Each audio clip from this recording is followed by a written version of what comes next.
Hello there, everybody. Good morning, good afternoon, good evening, good night, perhaps, depending on where you are. I'm Julia Simas, Agent 12 from the Cosmic Intelligence Agency, and I'm here today with Agent 33, Olga Morales. Hello, Olga. Molga. Good morning. Good morning from Melbourne. Thanks for joining us. As you may have been following our updates for the last, couple of months actually, of Olga and myself getting together for cosmic transmissions. 2 weeks ago, we did an eclipse season update. So what we're following on from today is what we did 2 weeks ago. So we're kind of moving ahead quite quickly and concentrating on the eclipse that is happening this week at 19 Gemini, because 2 weeks ago, it was quite a long session. We explained kind of everything to do with, eclipse season, and what it brings for us, what to be aware of. And of course, we looked at the eclipse at the South Node at 5 Sagittarius, which was very much about sort of dredging up the truth, very much connecting about, our beliefs and how they're taking us through these times. So now we're at Gemini, hey? And at the North Node, 19 degrees of Gemini. So that really sort of is the polarity shift to, relearning things, taking in things again, renewing that sort of system that we're used to, how the information comes in, right? So we're really sort of put on the spot to be very aware. Gemini is a very aware sign, isn't it? Like you've got to see the black and the white. You've got to see the light and the dark. You cannot just go one way. So as opposed to Sagittarius, which is very much about unifying information and making your own sort of sense and truth about it, Gemini takes us back to, well, hang on, there's this and there's this and there's many, many sort of ways to perceive things. So, I mean, it really does kind of explain the times that we're in, the week that we've had, and what's going on. So we're going to look into the details of this eclipse that is coming up on Wednesday, Thursday, depending on where you are. So Olga, how has your week been? And we're going to sort of start with a few things from updating what we did 2 weeks ago. And of course, quite a few things have come to light, haven't they? They have. They have. As we know. Yeah. Yep. Yes, go on. I was going to say we're going to go. As we know, when we get into the eclipse season, there's something that's going to reveal itself, or you're going to get a shock factor somehow. It's instability, and usually it's like 3 weeks before eclipses that things start happening on many levels, like in more intensity. So the stock market always pretty much reacts in some way in this season, and WD, as I said in my previous video, was that he's very much focused on eclipses. I mean, he started his coded novel with the mention of an eclipse, and he finishes on the last page. There was a solar eclipse visible over New York on the 31st of August in 1932. So his whole book encompasses eclipses. Right. So, when I started, I was already into eclipses before I got into GAN. And so a lot of my focus and research has been eclipses and a nodal cycle, as you know, Jules, and so, and that's really important. It was for him, and it is for us watching. Yeah. And this 18-19 cycle that we've been discussing is also related to the real estate cycle, which my good friend Phil Anderson is a expert in. If you want to go look at what he's done, his work. So it's a really fundamental cycle that we're looking at for ourselves, Yeah. and for the mundane area, which is even weather patterns, as I will show in my presentation, and things that have happened. Yeah. So we've Yeah. combined our presentations today in that sense. So we'll be talking together. So just saying hello to everyone. Thanks for being here, because the chat sort of comes up in the StreamYard, which is great. We don't have to be looking at Facebook at the same time. We've got some people from Mexico and Queensland.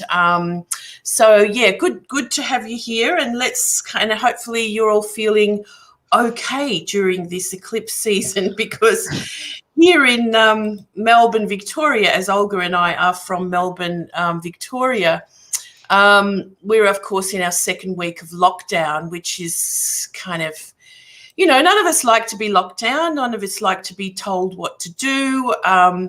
We're living in this kind of extreme time, which I've been calling, you know, the utopia we're trying to find in the dystopia of these times. You know, like how can we make it work? And I think, you know, looking at what's going on now through this presentation, we can maybe sort of clarify or just confirm a few things, and that will help us kind of understand the times we're in. Okay, so let me just move this on.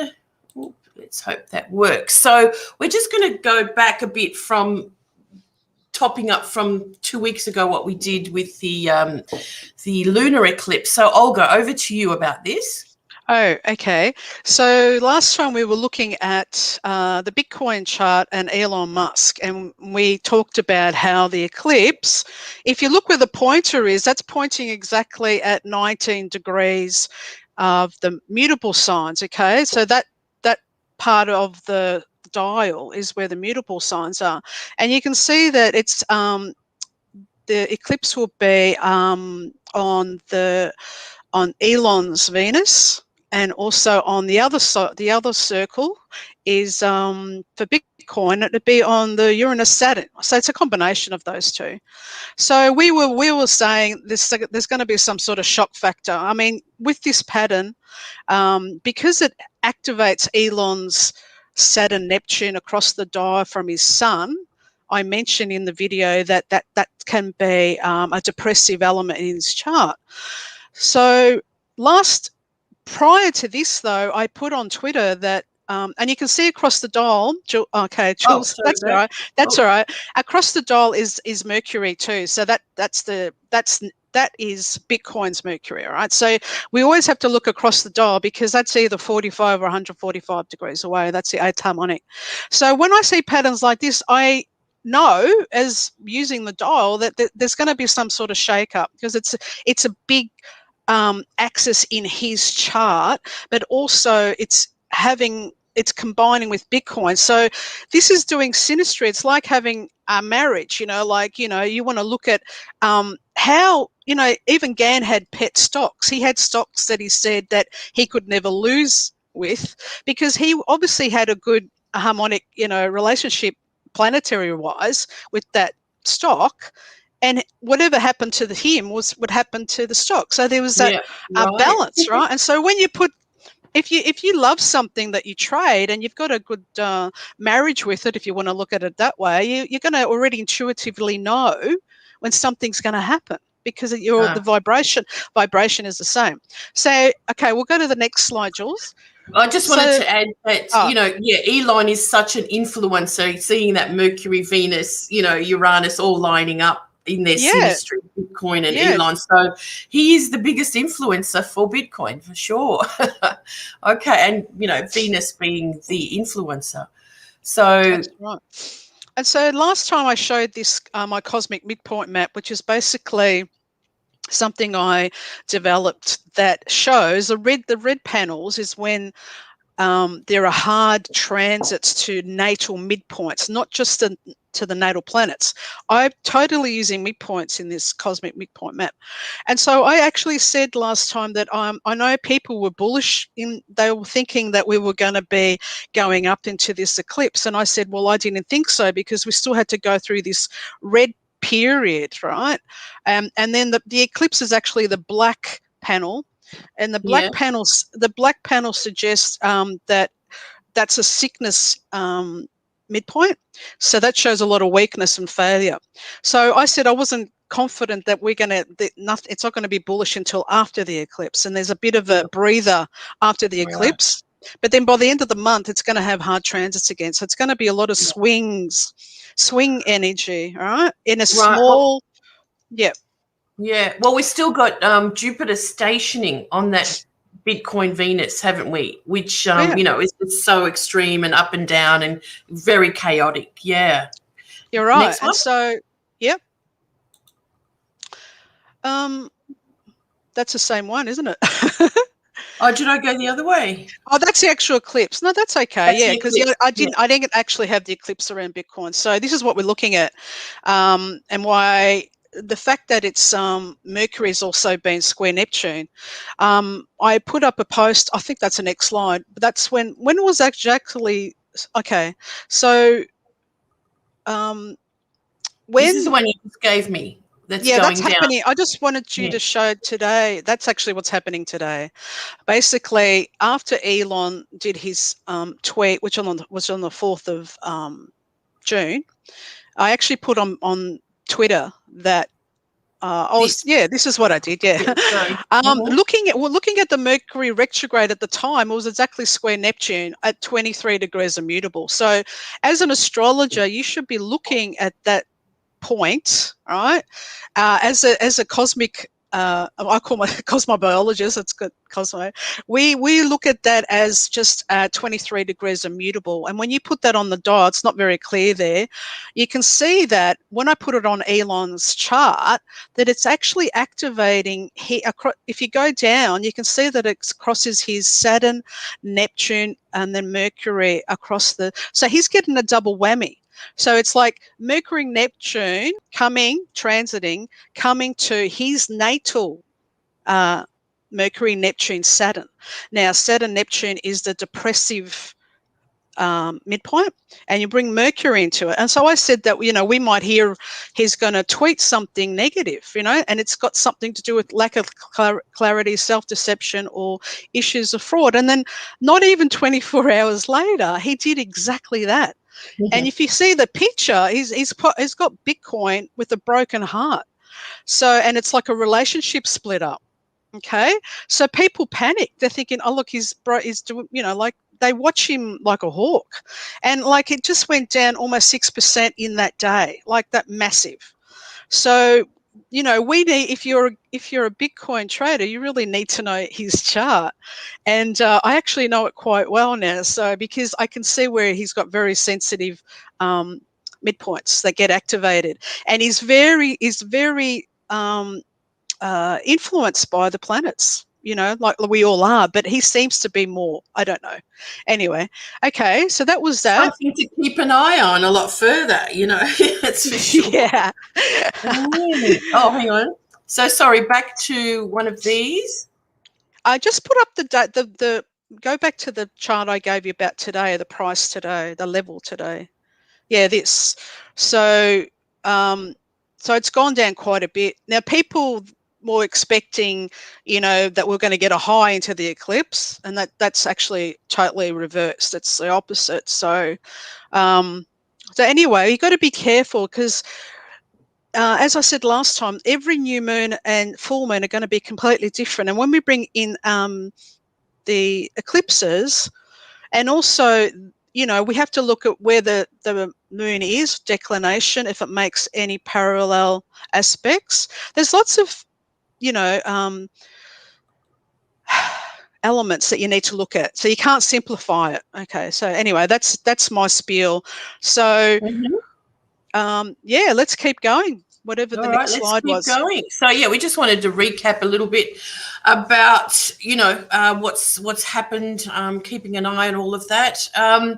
As you said, Olga, as we're preparing for this, there's a lot of people that have bought and took out loans to buy Bitcoin and cryptocurrencies and stuff, which is quite alarming, thinking it's the quick fix to,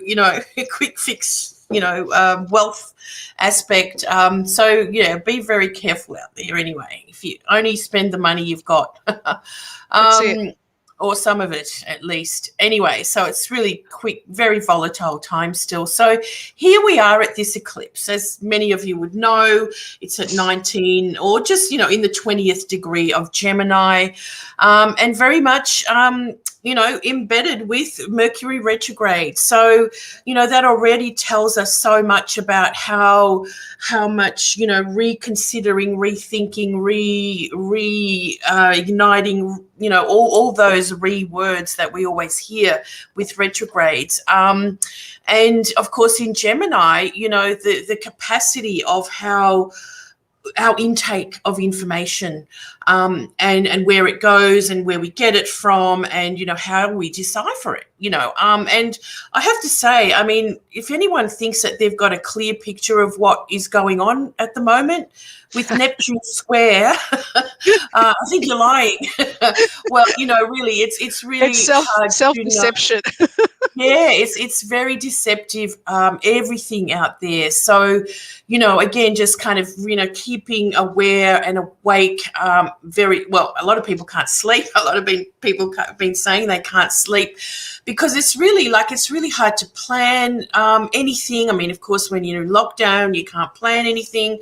We don't like being controlled, but then there's that whole reality of, what's best for all of us. Again, we're deciphering so much information and how best it would work for all of us. So, this is part of it's an annular eclipse, so meaning that it's kind of just on the edge of an eclipse. It's a beginning of a cycle of eclipses that started for Saros 147. So it's number 23. We'll be looking closer at that. It's on the nodal axis of Aldebaran and Antares. Of course, that was, very much where the eclipses were last time, in the vicinity of those nodes. Yes, Mercury retrograde squaring Neptune is the key of and the undercurrent of this, of course. We're only a few days away from the second exact square of Saturn and Uranus. Again, bringing up all those issues about control and freedom, utopia, dystopia. You can decipher that yourselves, and we'll talk about that more later. And Ceres conjunct Uranus is a very close signature as well, which is, I've always kind of thought, if we get confused too much with this kind of overstimulated mental energy that is around us all the time as we try and to find out information, go down rabbit holes, getting lost in the quagmire of everything. Nature is the place to repair. Okay, so that's. With Ceres, we can go there to nature to nourish ourselves. So just a little bit of a, nice kind of connection there. At this time, Venus is out of bounds still.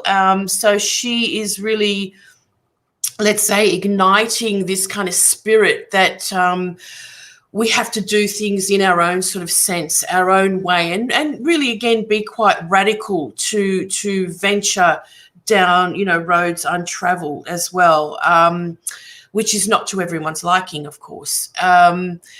The moon is also out of bounds, Olga, which is really interesting, isn't it? Because it does really show that the sun and the moon are quite separate, in declination. Therefore, it's not the syzygy of a exact, total eclipse. Total eclipse, yep.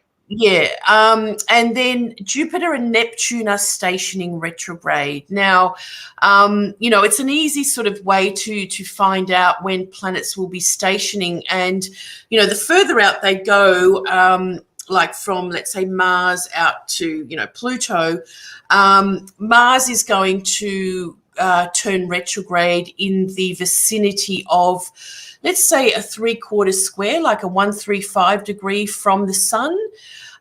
Saturn does it in about a trine Okay, so Saturn just recently went retrograde, so it was kind of trine to the sun when it turned retrograde. Jupiter does the same sort of thing. So Jupiter a little bit earlier because it's closer in than Neptune. And then Pluto and Neptune and Uranus almost like when they're square to the sun. Okay, so just keep an eye on that. Often we don't see stationing planets because the software won't show it, but actually Jupiter's just over a week, or I think it's 10 days away from stationing, and it's hardly moving. And you know, the outer the further out the planet is, the longer it stations for and hardly moves. We know Neptune and Pluto don't move much at all, so when they're stationing, they're kind of really there for a long time. So again, Neptune stationing, Jupiter stationing at this time really adds to that sort of, you know, what's the truth? Where is it? You know, where are we being misled, and how aware we must keep ourselves. Olga, do you want to add anything to this at this stage? Well, that Jupiter Neptune is the speculators combination. Okay. So, but it also creates bubbles. You know, when things are not really they're overvalued or false value. Yep. Hype, you know, hype that's or Hype, inflation. yep. Yeah, hype. Yep. Yeah. So, Yep. you know, that's interesting that they're going to station. So their midpoint would be very interesting to watch because it's going to be stationed too. Yeah. Yeah, right, which is in the mutables as well, of course. Yeah, that's right. So yeah, everything mutable. There's a lot of mutable energy at the moment with all this happening. Well, it'll be very close to the nodes, the midpoint, yeah? Yeah, right. Oh, so again, you know, really bringing in this, you know, careful what you're thinking, you know, what you're speculating on, of course. that's right. And this is the declination chart. Of course, we can see the Venus out of bounds here, and the moon, you know, it's 50 minutes of arc away from the sun. So therefore, it's only like a small annular eclipse on the edge. And often we get asked this, and Olga, I remember this from years ago, there was an eclipse we were watching, and we're seeing our, you know, again, we were 15 years younger as astrologers, wanting to find out why is our software showing that the eclipse is, you know, a particular time being exact, which is what's up here, to the maximum eclipse that we will see. You know, I think we were in Los Angeles or something watching the eclipse. And we, you know, of course, as agents and astro nerds, we had to find out, and we did. And of course, that's because of the latitude where you're watching from. You know, if you're going to be watching the eclipse happening, the time won't be perhaps exact unless you're in the real line of the eclipse, isn't it? You know, unless you're right sort of under it. Under the beam. So your software, if you've got good software, will always sort of tell you those details. So it's a 3-minute 51-second eclipse, which is going around from the top, well, starting in the Atlantic Ocean, moving around the top of Canada, and over to the top of Europe, and over to the top of Russia and China, and finishing out. So we can watch that again. This is from the people at Time and Date. It's amazing how much eclipse research we can do online these days, isn't it? You know, with all the graphs, and, you know, there's many places you can watch. So if you're in those areas, you will maybe see a tiny bit of the eclipse. You know, our agents up in Norway and Northern Europe, you know, we're going to want to get some, what do you call it, images from you or something. Send us some photos. So if we look at this as a Saros, as part of the Saros cycle, this eclipse series 147 North, as you can see, it's in the north, and it's only 23 eclipses in, so it's still very much hovering around the northern latitudes. Of course, Saros cycles happen every 18 years, 11 days and 6 hours, and when you count, we did more of that last week. So if you've kind of missed a gap here, go back to our video from 2 weeks ago. So whatever degree it happens the time before, it will happen 18 years, 11 degrees later, because 11 days is 11 degrees of the sun, plus 6 hours. So it also moves a third of the degree around the planet. Okay, so every time the Saros returns, and remember that's how we sort of talked about the dragon sort of Saros cycles, you know, following, starting in the north, peaking around the mid-latitudes, and then dissipating down at the bottom. And so it's quite amazing. But anyway, so what do you call it? So it lasts for 3 minutes, 51 seconds. The exact timing of it, if you're watching it, it's going to be 10:41 a.m. So if you're in those latitudes, watch earlier than the times given on the astrology charts, as I showed back here. Okay. And if we're going to look at the last in the series have been in 2003, and you can see these 11 degrees difference of the days here. So 2003, 1985, 1967. Okay, so if this eclipse is really like on your sun, or it's on your what do you call it? Ascendant, descendant, midheaven, you might really want to look back at these years when this cycle was also sort of coming into fruition, and where it was as part of the story that is unfolding for you now. Okay. And the first in the series was the 12th of October, 1624 AD. Now, this is really interesting. I couldn't find anything, you know, exactly for 1624. You have to do a lot of research to get really into it. And, you know, for these free events, we do our best and try not to be here for hours.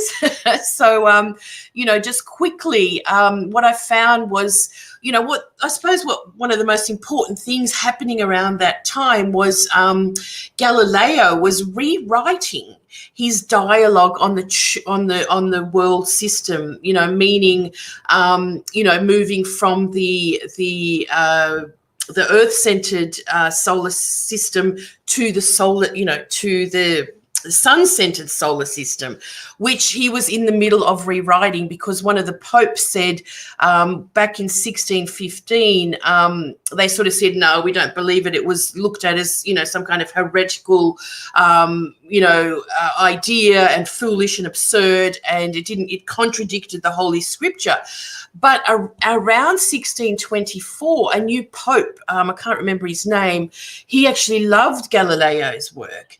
And he said, rewrite it, you know, for the masses. Let's rewrite it. So we did. It took him a long time to do it. And it came out in 1633. So I just think that's a really important,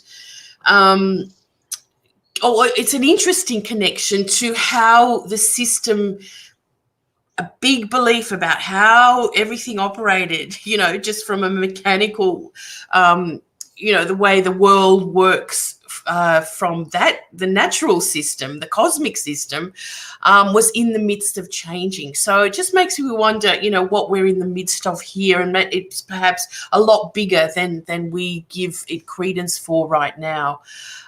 So anyway, interesting connection there. So this is the chart for the original eclipse, or the first eclipse in this Saros series, and we can see how interesting this is.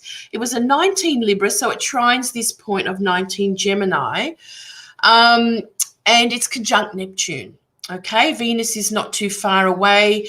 But what we have also here is that the Saturn Uranus are actually conjunct in Leo, or it's a wide conjunction, but very much still operative in that sense. So it's really interesting that it connects, you know, how it connects to this one.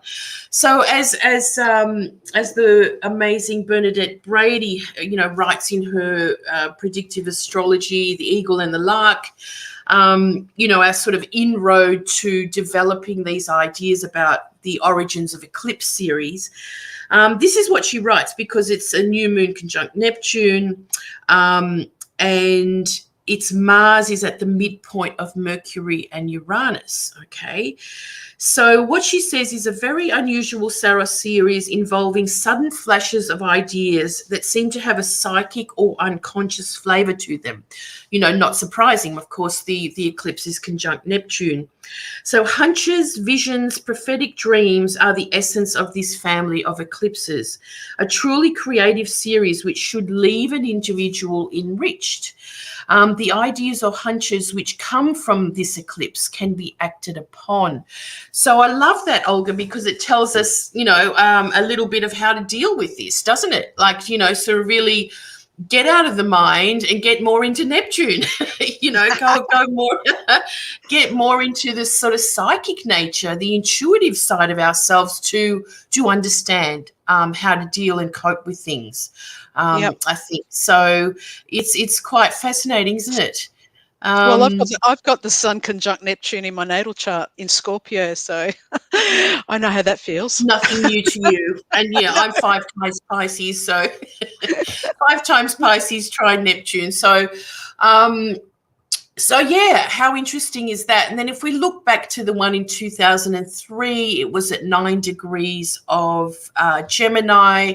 Again, you know, so 9 degrees of Gemini, 19 degrees of Gemini. You know, that Gemini zone, you know, has been, of course, part of these eclipses for a while. So it's really highlighting that space for you. And it's interesting that Jupiter and Neptune were also opposite at that time. And Mercury was stationing direct square Neptune. So again, bringing up a very similar story to, you know, to what we have going on here, except in different signs. We've got Mercury in Taurus, which is where Uranus is, and we got Neptune very close. They're very close to where Saturn and Uranus are now as well. Yeah. So, they're right on it. They're right on it.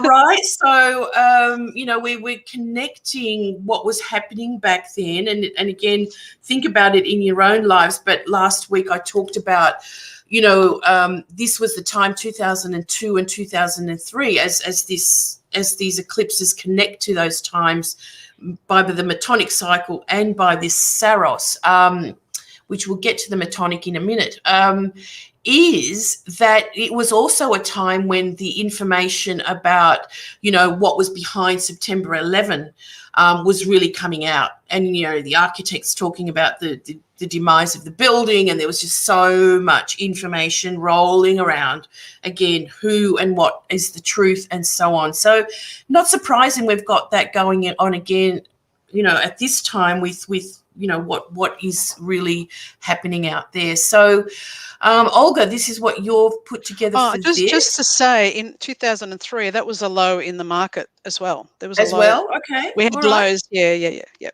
Big lows, okay. yeah. Cool. Yeah, okay. So let's get to looking at the eclipse like we have been doing with the decans, because it's been exciting. No, I love it. Okay, so basically I've got some old mundane astrology books where they talk about eclipses a lot, you know, because that was one of their biggest way of forecasting and predicting things. And the eclipses in air signs, it says famine, sickness, pestilence, tempest, and stormy winds hurtful to mankind. So obviously it's the air element that's important here. With this eclipse, it's actually in, I've sort of rounded it off. So we were discussing this because it's 19 degrees 47. I've rounded it off to 20 degrees of Gemini, which means that it's in the decan ruled by the sun. Okay. If we just leave it at 19, it'll still be ruled by Mars. So, you know, it's hard with these. We can use both. But with what I've found interesting is that any decan that is ruled by the sun has the affinity to royalty. So there's a royal, kings, queens, presidents, prime ministers, the government, anything that represents the sun. And in the books, it said that there could be a death of some king and, you know, problems to the government. I can't see because can I get rid of this thing here? I don't think I can. I can't What have see you my got? screen. I can't see what Oh, I've written at the bottom there. This is when what did I I write at can the read it if you want. what I can't see what's under where someone died what was it again? 19 Okay, years ago. the third decan ruled by the sun, death of some king and many troubles of the country, Prince Philip's birthday is this eclipse, and 19 years ago the Queen Mother died. Yeah, okay, because I'm going to show the Metonic Cycle. Yeah. So Prince Philip would have been 99 today, okay, or not yet in the UK, you know. At the Yeah, eclipse. Yeah. at the eclipse was at the eclipse was his 99th birthday, so he died prior to that. Gan died like only a few days after an eclipse on his sun too. Okay, so I'm not going to say that everyone's going to die with an eclipse, but you know, especially a lot of in the royal family, eclipses essential to a lot of what happens.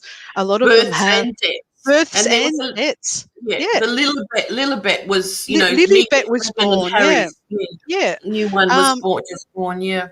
And the other thing is because of the stars that are rising with this eclipse is all in the stars of Orion. Okay, so and Orion in terms of there's Rigel, but Bellatrix in the Orion in terms of meteorology is related to storms, winds and storms is because of the giant.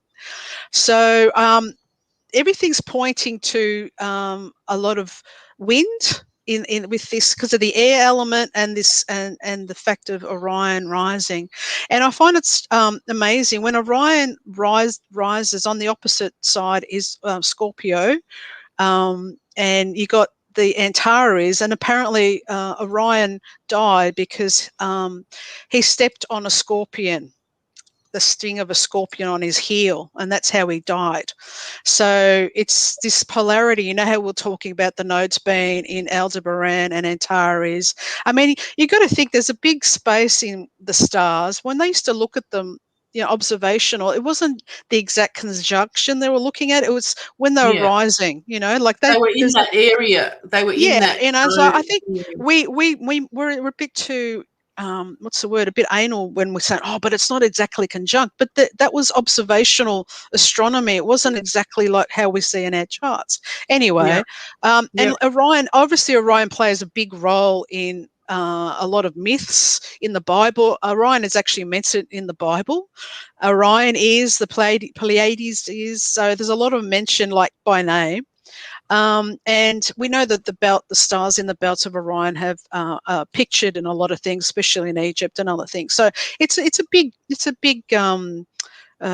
constellation to be activated with this eclipse. Okay. Yeah. Now the card is not that great associated with that decan. It's the 10 of swords, and it's basically someone's been stabbed in the back with 10 swords, and it says ruin. So there's something that's not quite. I'm thinking there's a leadership battles here. Someone's going to be stabbed in the back by either someone in their party, or literally someone could die as well. But there's something to do with secret enemies. It's like a secret enemy, and it's like Orion being stung by the scorpion. The enemy. There's a secret enemy somewhere. So we might hear of something, a president or prime minister or some sort of leadership undermined in this period, okay? Especially if that person is being activated by this eclipse, okay? Right. Okay, next slide. Next slide. Yeah, a lot of backstabbing. Backstabbing for sure. Okay, so we don't have to, we've been talking about, it's just Mercury retrograde. Well, we need to know because it's all right. Mercury rules trading, merchandise, and astrology. And when he's retrograde, and especially making hard aspects like the Neptune, you've got double whammies. You already know something's going to give, so you need to be aware of that. Yeah, it's always a caution. Mercury's retrograde or going retrograde, and what's he going to meet on the way? He's meeting an eclipse, and it's squaring Neptune. Yeah, I mean, you got well, that's right. So you're building your case for something dramatic to happen. Yeah. And I just want to remind people that this focus on mutable signs is.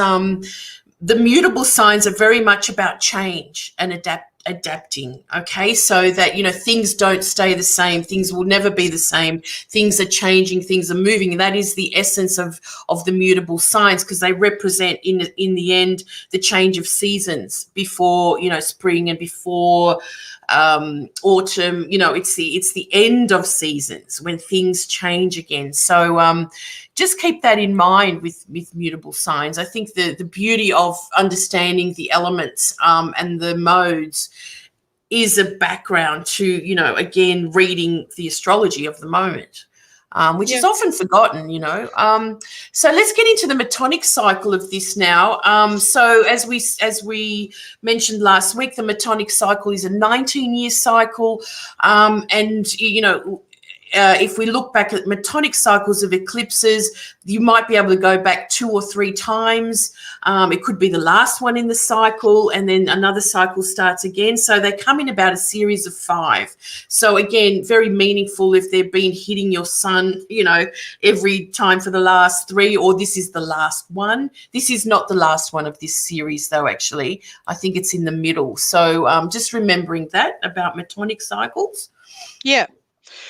So I've just looked back to 19 years ago, which was 2002, and we look at the degree of the eclipse is exactly the same, 19 degrees. And when we put it on the dial, so if we look at 2002, you can see that the eclipse in that year was actually also with Saturn. Okay. And Pluto not too far away, and the nodes are all there. And this is just after 9/11, because remember 9/11, there was the opposition between Saturn and Pluto, which was obviously very intense. Yeah. And so these eclipses still had that pattern. So, you know, I mean, it is wide. Saturn's not wide, but Pluto's a little bit wide, but, you know, it would have been there closer. But can you see that eclipse comes to the midpoint of Mars on one side, and you've got Mercury and Uranus on the other side. So that's, and there's Mars on that side, okay? So that's telling you Mars, Uranus is about accidents and injury, sudden stuff. And Mercury is there too, so that can be with travel, you know, commuting, any forms of travel. So there was an issue there. But the interesting thing is, if we look at now, 2021, the eclipse has Neptune with it, Mercury and Neptune with it. But across to the midpoint also, on the other side, we can see that it also comes to the midpoint of Pluto, Mars, and the Saturn-Uranus combination there. Right. So these 2 eclipses, even though the fact that they're at the same degree, but in terms of combination of planets, like when we, as cosmobiologists, they're actually bringing in the same planetary pictures.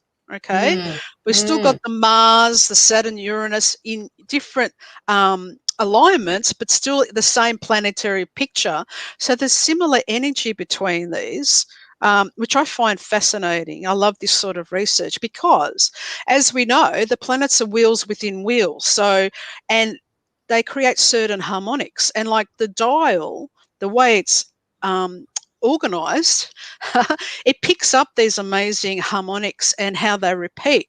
It doesn't mean it has to repeat on exactly the same part of the zodiac, but the midpoints will be picked up. So this is why it's fascinating. So I can't remember what the next slide is. What's the next one? No, that's it's amazing. Yeah, just picking up that Saturn and Uranus are so involved by a midpoint, which again many don't, you know, look at as well. So that is the chart of 2002 there.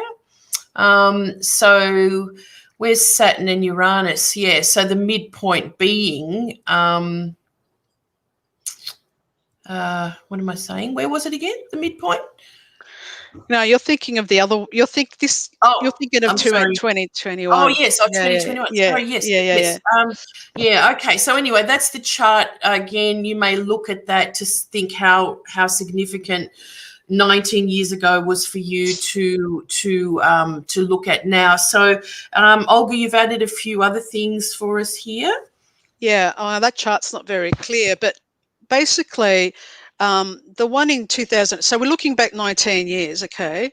And in that year, I was just looking because, you know, the chart's suggesting that there were going to be accidents, okay? And, you know, Uranus is also to do with planes, you know, aerospace and stuff like that.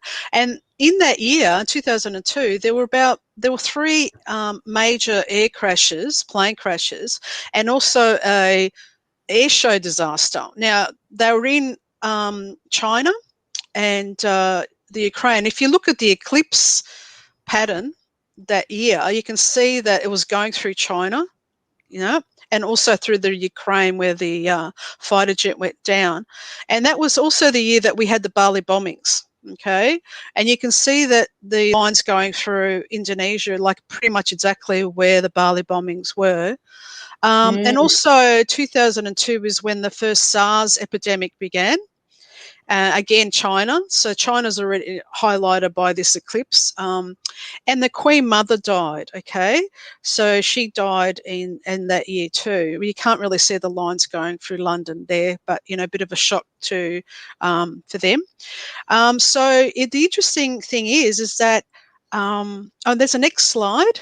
Is that, Jules? Yeah, this is the one that really got to me when I was researching it. In 2002, on January 17th, there was an eruption in Mount Nyiragongo, I don't know how to pronounce it properly, in Congo, displacing 40,000 people. Now, what's the date there? The May 23 this year, like a few weeks ago, actually I presented it in our last video. There was another eruption. That's exactly 19 years and 4 months and 6 days. I had to do the exact count. You know, again, people love the exact numbers, right? So 232 months, you know, if you want to be exact. But this is where the 19-year cycle, Metonic cycle, comes in. You think of it to same degree. I showed that it had similar patterns, you know, with the eruptions. Even like Mars, Uranus is to do with eruptions too. So it's injury, volcanic eruptions, earthquakes. So it's volatile energy, okay? And amazing that this happened 19 years. This volcano has erupted. And the lines, I think if you go back, Jules, go through Africa, through the Congo as well, okay? The same lines go through. So this is where you get the right through the middle there. So this is how GAN always tells you to look back, and this is the research you would do on many levels for the stock market and also for these mundane events. And the fact that the Queen Mother died, can we go Prince Philip? I think it's the Queen, yeah. I had to look at the Queen's chart because she's lost Philip and her mother 19 years ago. So there's a 19-year cycle, Metonic cycle for her. And what I've done here, I'm pointing the arrow at 19 degrees of the mutable signs because that's where the eclipse is. And you can do this for your own chart. You might not have a planet at 19 degrees, okay? But you're going to have midpoints. All right, this is where the midpoints are amazing. So for her, you can see the midpoints pick up first of all her Venus Uranus. So that's the shock in the relationship and the, you know. Also the other one is the nodes. Her nodes on one side, and then she's got the midpoint to all the Saturn, Jupiter, Mars, Neptune. Now, that planetary picture there is very much one of loss, okay? Mars, Neptune is a sickness, depression. Saturn is a separation. And the nodes are your karmic links, okay, your family and who, you know, as well. And then also the Chiron and her moon. So there's a wounding, an emotional wounding. So she lost her mother when the eclipse happened 19 years ago at that degree. And she also lost her husband this year, being activated at that degree as well. So if you show the next slide, I think I've just put so these are the eclipses.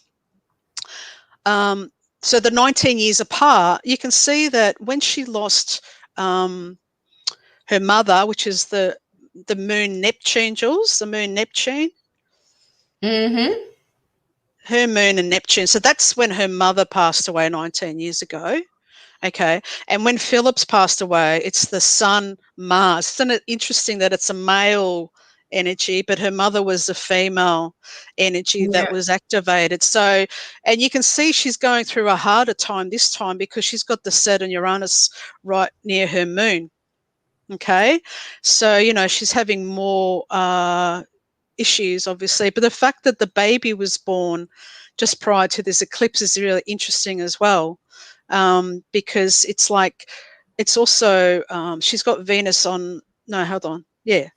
That as I said, there's death and birth a lot around the eclipses for the royal family.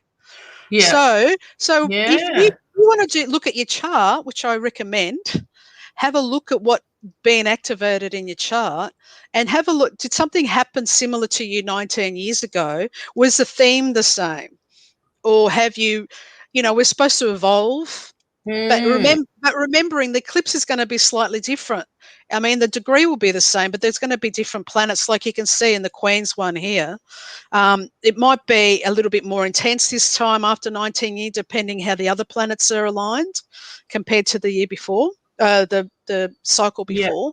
So, you Yeah. know, it makes amazing research for, and this can be applied to a stock if you're trading a stock, um, the, you know, countries, Yeah. charts for countries. So it can be applied to everything. But Mm. anyway, I thought it was interesting for the Queen, this 19-year No, cycle. it's amazing. Yeah, great, Yeah. great way to, you know, show how it is so connected, you know. So, Yeah. you know, looking again so much for yourself. Yeah, I'm trying to remember. This eclipse is on my descendant, so I'm sort of going, oh, okay, 2003. What was going on? So here's the astrocartography of this eclipse that we're in now. Yep. Someone is asking, do you use midpoint chart for astrocartography? I sure do. I have Yeah. got them up. I actually got them up here. They're Yeah. Okay. Yeah. midpoints. Here we Yeah, go. Yeah. definitely. Yeah. Yeah. So what I like to do, because you can put too many lines on your charts, okay? So what I like to focus on, if I know there's an important midpoint structure associated with the eclipse, then I'll Yeah. only use those planets, just to sort of focus on those areas, because then you've just got too much noise and you can't make a really good judgment Yeah. of what's going on. Yeah. Yeah. So this is what I've done with this chart. So you can just see the Mars, Uranus, Saturn alignments because they're attached to the eclipse. Yeah. Mm-hmm. Yeah. Yeah, so interesting. So yeah, there's that sort of peak of the eclipse, and as it sort of peters out, Yeah. down the northern part of the world. It's interesting, that there's a lot of uprising in Colombia, even though the eclipse is not sort of exact there. The moon and the sun are, going right through Colombia Yeah, it there. is. Yeah. Right. Yep. What other places in the world, again, sort of keeping our eye on that. I mean, there's a lot of unrest just generally everywhere, That's right. with Saturn and Uranus, coming into peak again. And again, a signature of the world. Nothing's really settled, right? Yep. Nothing is settled. And, we have to sort of live in that sort of momentum, don't we, to kind of push through. Continue through particular ways. So anything else you wanted to add there? No, just the next slide. Yeah, just agents in Europe. We want photos. Yeah. So what I've done is, when I looked at my fixed star book and astrometeorology, it talks about Orion. If Orion is rising, so what the line shows, this line, the white curve, is showing the sun, the actual eclipse rising over those areas. Okay. Yeah, right. So they're going all through, like, parts of Canada, Alaska, Canada, the middle part of the United States, right through the Mississippi area and all those parts. And then, as you said, Colombia and parts of South America. But the fact that this is Orion associated with storms and wind, I'm thinking maybe this is going to be a very intense hurricane or season for this part of the United States. Yeah, So, yeah. and the fact that the eclipse is pretty much on the edge of that line. You know, Bill Meridian teaches that we can extend the The points of lines those. down from there Yeah, but down. also Yeah. across And across latitude. Yeah. like this. Yeah. Yeah, even all those other ones are partial lines. They can be Yeah. extended. So that's what Charles Jan used to do. If you've got Bill's book on eclipse paths, it's amazing. Okay, so you can put lines across there.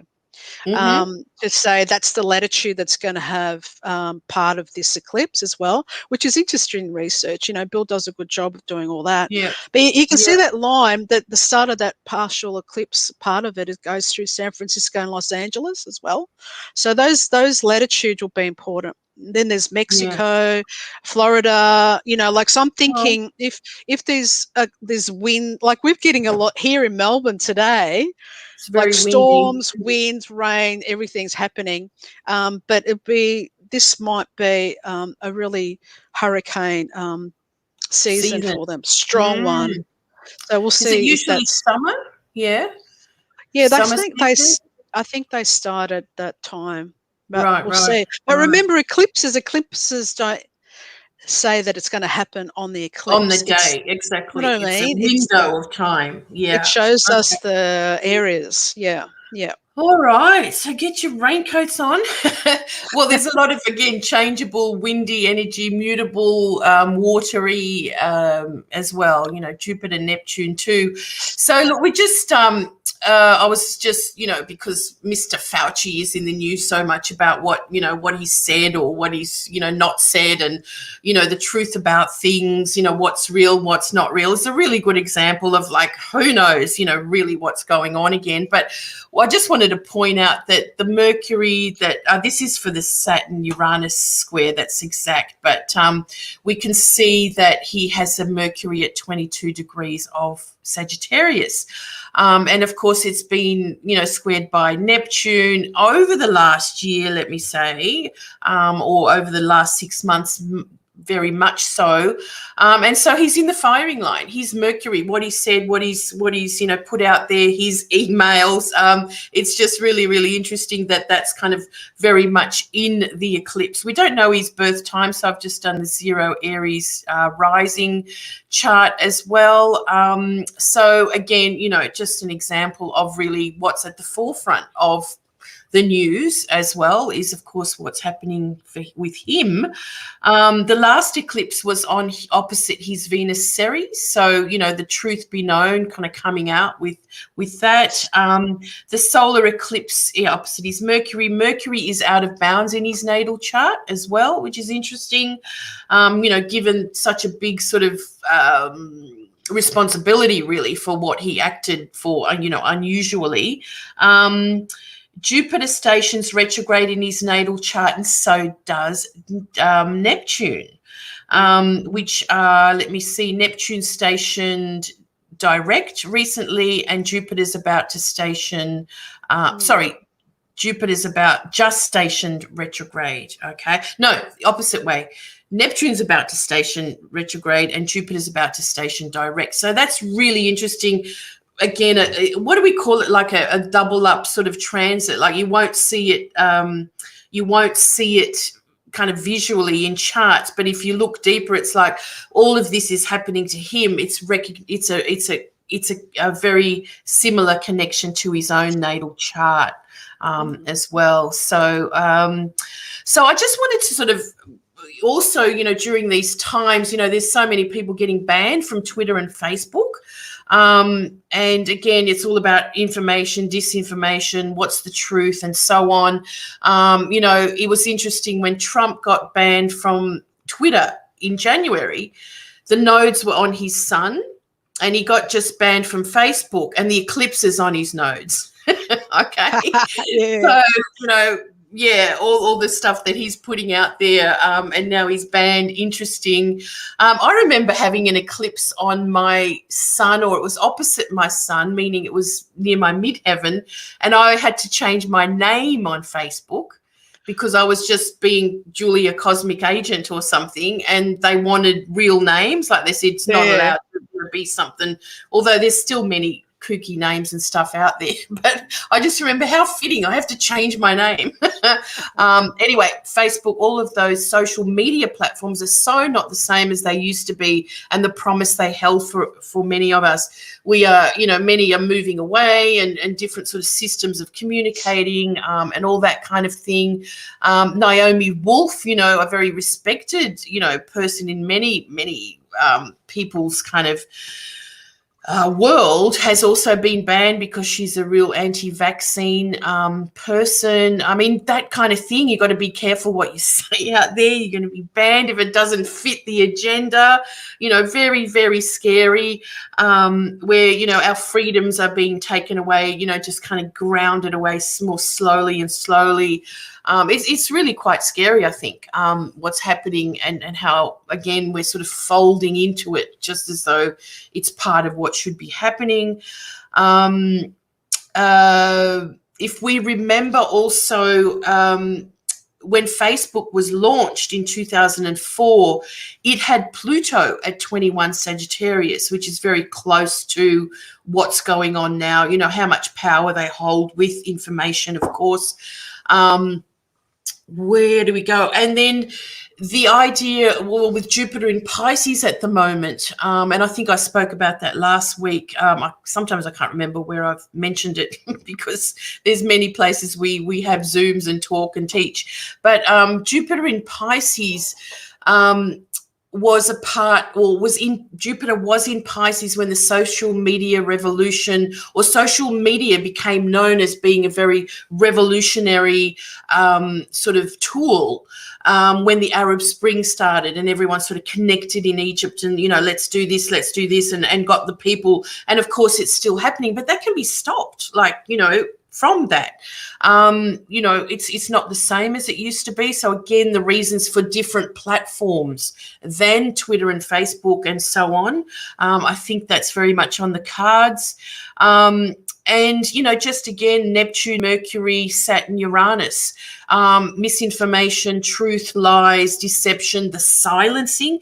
Neptune and Pisces, those signs are very much, or in the ancient world, Pisces was known as the muted sign, right? The one that does not speak, that is not allowed to speak, blah, blah, blah. Interesting combination there, isn't it? So anyway, some interesting stuff going around. So, again, now with this solar eclipse, let's say making its presence in our chart somewhere. We talked about all this, what's in the middle of this slide here, last week. So, we're all at some kind of a turning point. We're all at some kind of a seeding point of new beginnings that might not be very, focused or very clear right now, and not surprisingly so. But if we go back to the original eclipse and think about how, intuition is the best guidance, cosmic guidance that we can go through, to sort of get away from the mental craziness of what really is going on, I think is a way to, let's say, relook at things, reconsider what's going on, be re-inspired. It's a really hard time to be quite inspired, though, isn't it, Olga, because of the unknown. Yeah. But again, see what rises for yourself during this time, and don't try and sort it all out. I think you'll just drive yourself nuts. Yeah. Okay. So be careful of that. But we have got a bit more to go. So, we never do the hour. We always think we're just going to do the hour, Olga. But anyway, because the next Saturn Uranus exact conjunction is coming up in a few days, and very much a big, aspect of this eclipse. And of course, a big signature of 2021.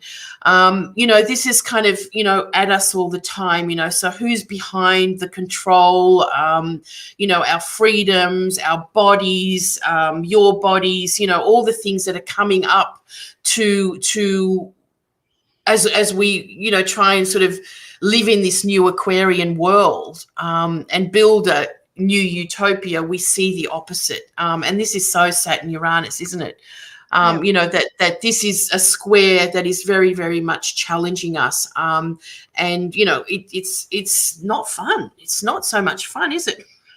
No. Is anyone having fun out there? Well, we try and have fun, but like overall, you know, overall on the planet, it's really harsh times, hard times, people losing money and businesses, and, you know, things are falling apart all over the place, and more so than what we are allowed to see as well, because as the control, you know, kind of keeps sort of honing down on us for the good of everybody. Again, believe it how you will. There's an element of both. You know, Saturn was, if we look at the mythology of Saturn and Uranus, it was Saturn that castrated Uranus, you know, the ruler of forever, the sky god that was in charge of everything for way too long. And it was his time to, you know, go. So Saturn castrated Uranus and overtook. You know, so as much as we fight for the new way forward, you know, we're implementing very Saturnian ways to actually make that new world. So it's really quite harsh. And if we look back at when, you know, we're at the closing square of these two, and the next cycle will begin in 2032. So we've got a way to go through these, but of course the squares is bringing up this big time.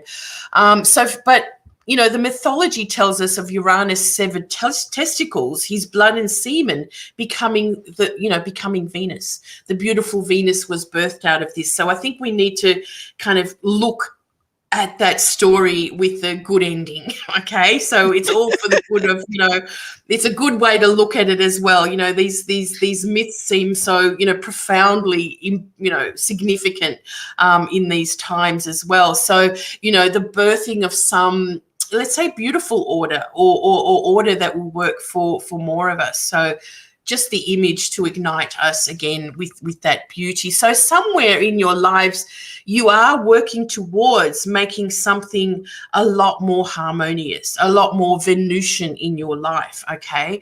And focus on that. And what I want to do, I'm going to look at these 3 Saturn-Uranus exact squares. We had one back in February. You know, let's just look at the themes that sort of are rising from these 3 charts. And, you know, we can see that the moon is conjunct Uranus. So, you know, going to be very volatile to, you know, protect ourselves for what our own needs are, very sort of more selfishly. You know, it has got a lot to do with money, the masses and how they're affected by these changes.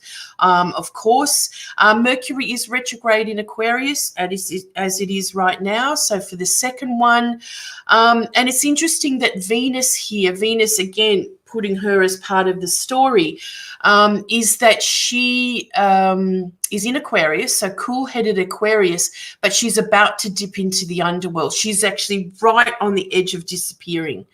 And this is kind of a story, disappearing behind the sun for a long, I think it's for about 80 days. And she just sort of came out recently as the evening star. So, you know, Venus is playing that role. How has that sort of been operating for yourselves? We're really got to get in contact with our own kind of Venus. What we stand for, what we value in community, what we value about the world that we're living in and connecting with all together as well. And then this is the, you know, where we're at right now. As I mentioned, Ceres is very much connected to Uranus, not the moon. So Ceres is, again, nurturing more of the people, not just our families, let's say. It's in a T-square with the moon this time. Okay, so the moon is brought into Leo. So Leo always, like you said, the sun, Olga, in the decan chart is very much about looking at the leaders. You know, the leaders are not kind of on our side and they're grating on us. You know, it's about leadership in mundane astrology. Mercury is retrograde and Venus is out of bounds, as we've noticed, but also Venus is conjunct Sirius, Olga. Oh. Now, so can you just give us a little bit of insight into Sirius as a fixed star? To do with, well, it was Well, the Gypsums, obviously, it was there. Sorry, I need to drink something. And, you know, Well, the star they venerated. yes, venerated.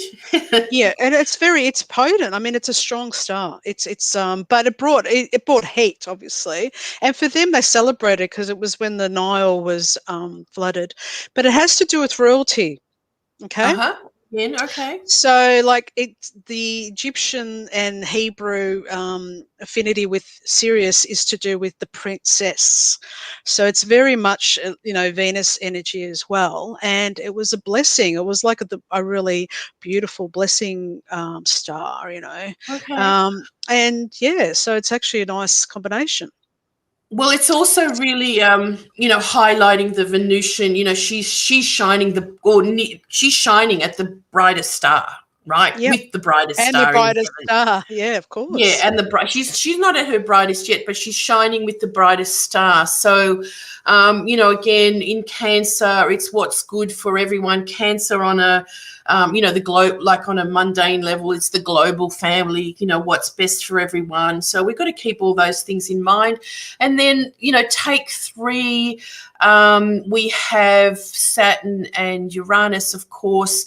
This time the moon is conjunct Regulus, again highlighting leadership, leaders, who's in charge, and so on. So I think we might be looking at some big shifts in that kind of department somehow, surprisingly. Well, not so surprisingly, it's necessary too. But Venus is stationed retrograde conjunct Pluto. This is a big thing to end the year in, with Venus conjunct Pluto, and how much, again, the those in charge are responsible for the damage that is be done with finance and all that type of thing to the individual. Again, Venus playing a very significant role there in overturning things or having things come to light. And Mercury is out of bounds in this chart. So we've got these, in these Saturn Uranus squares, we've got really big signatures of Venus and Mercury, being the radicals.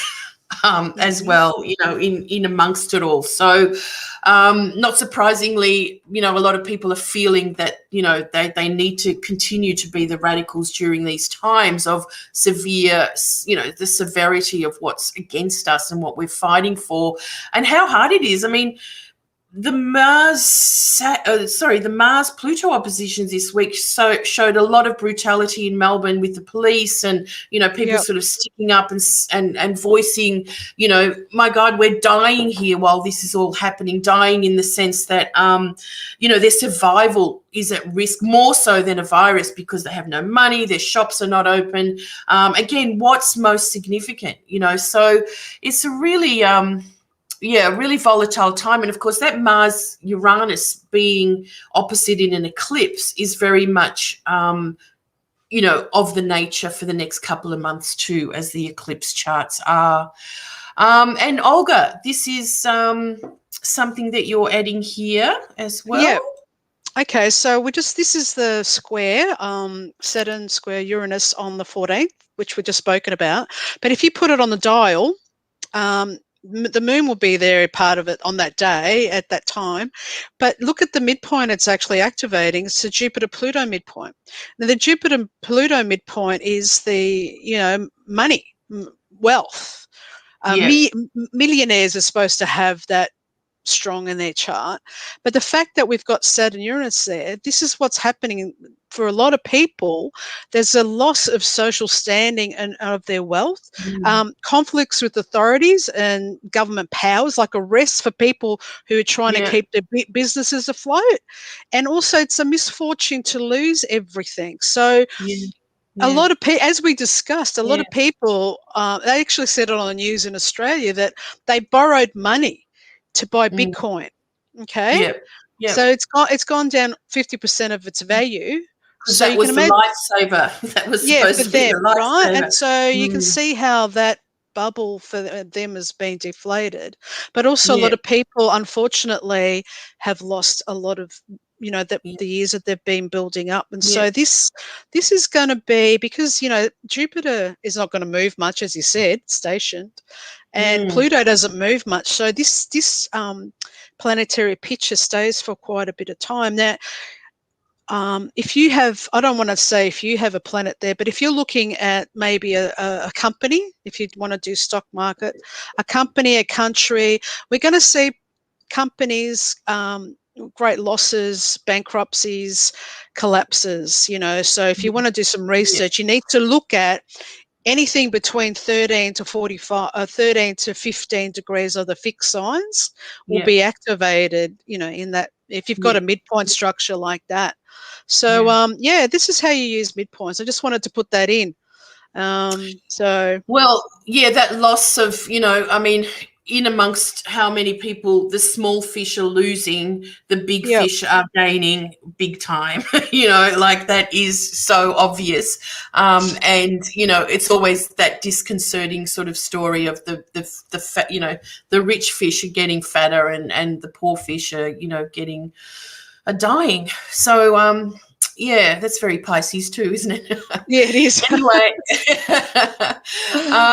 so, these are the extremes that the astrology can, let's say, alert us to or awaken us to, and it's quite intense. Can I just point out something, Olga, that I was looking at the other day, because I do a lot of work with Saros cycles and people's individual charts. And, as you know, there's finding your pre-birth Saros cycle, what you were born into, is always very significant for sort of telling, part of your life story. And guess where Elon's pre-eclipse,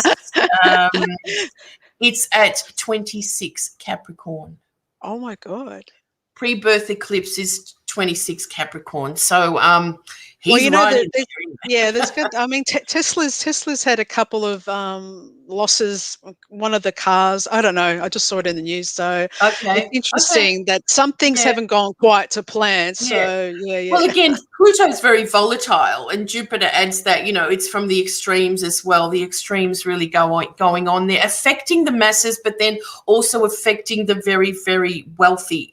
Pluto and Hades always represents the gold, that's kind of hidden away from all of us, or the treasure.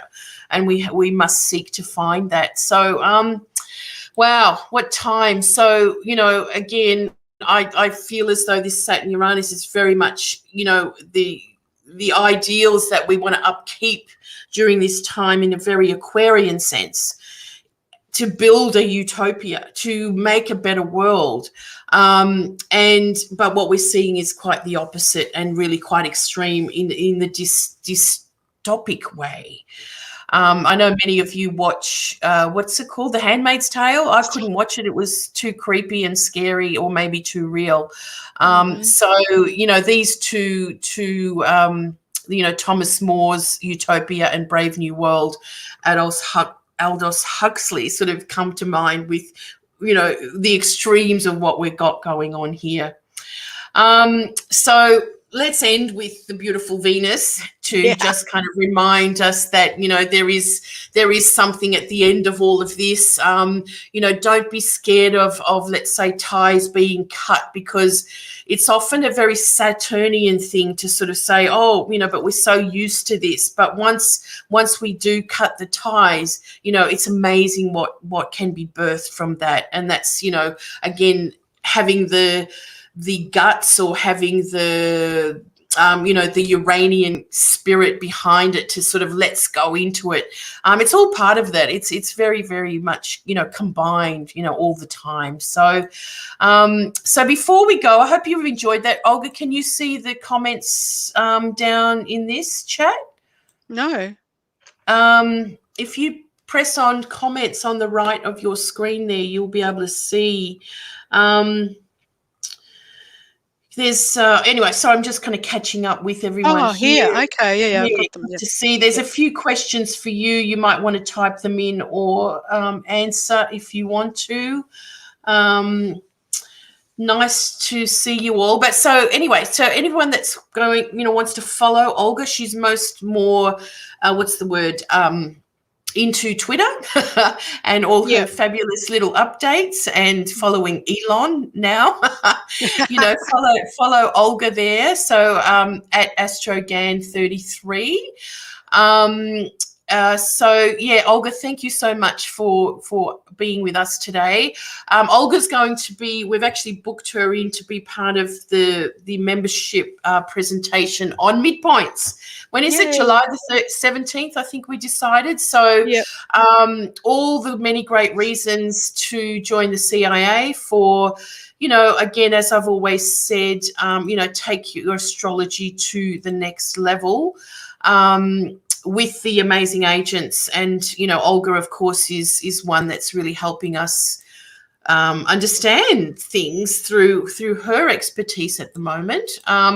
I do try and get other agents involved with these free updates, but they're also busy doing their own thing too. So it's not the easiest thing to coordinate. But for this, eclipse, and for the next 2 weeks, we're actually got a window of time when you can join the CIA for a 20% discount. So from $180 US, it goes to $144, which is an incredible value of like $12 a month. But you can access, we have 2 new webinars per month, or most months overall, about 20 a year. We've got someone, Olga coming up. We have MJ Patterson coming up on June the 18th on when planets turn retrograde. When plants turn retrograde. That should be planets turn retrograde in progress charts. And then we have the amazing Russell Ohlhausen on atomic astrology. Now, we call him Agent 84 because he's very Uranian and very out there and very much inventive researcher on, the reasons astrology works. So that's going to be incredible. And then Olga coming up in July, and Julian Venables from the UK, a really great sort of interaction with the 4 elements that I can't wait for all of those. And that's part of all of this for your membership. Plus, you can access, I think there's over 60 videos that we have and presentations here. So really, if you're ready to take your astrology to find out way more, during all this confusing time, what a great time to learn more astrology. So, really do join us. And I hope to see you all again. And this is just a bit of a few words to leave you with. Very practical way to say thank you for being here. I'm going to stop the share now. Let me just see. Yeah, oops. Stop. There we are. We're back here again. So thanks, everyone. I hope you enjoyed that. I hope you enjoyed the information, and you can go and utilize and use that for what's going on in your life at the moment. Yeah? Yep. Someone say Uranus will be conjunct Ceres by a degree at the eclipse. Yes, I think we said that. Thank you, Brave Skull. Good to see you here. Anastasia. Yeah, manipulating the airways at the expense of others, certainly going on. So again, get out to nature, switch your minds off maybe at the potency of the eclipse time, really reset the buttons. Mercury retrograde, conjunct the eclipse square Neptune.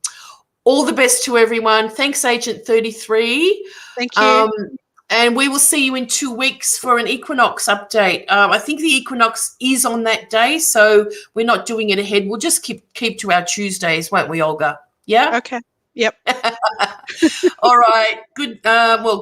Goodbye, everyone, and I hope to see you soon. Okay. Bye, everyone. Thank you. Bye. Happy eclipse. Bye.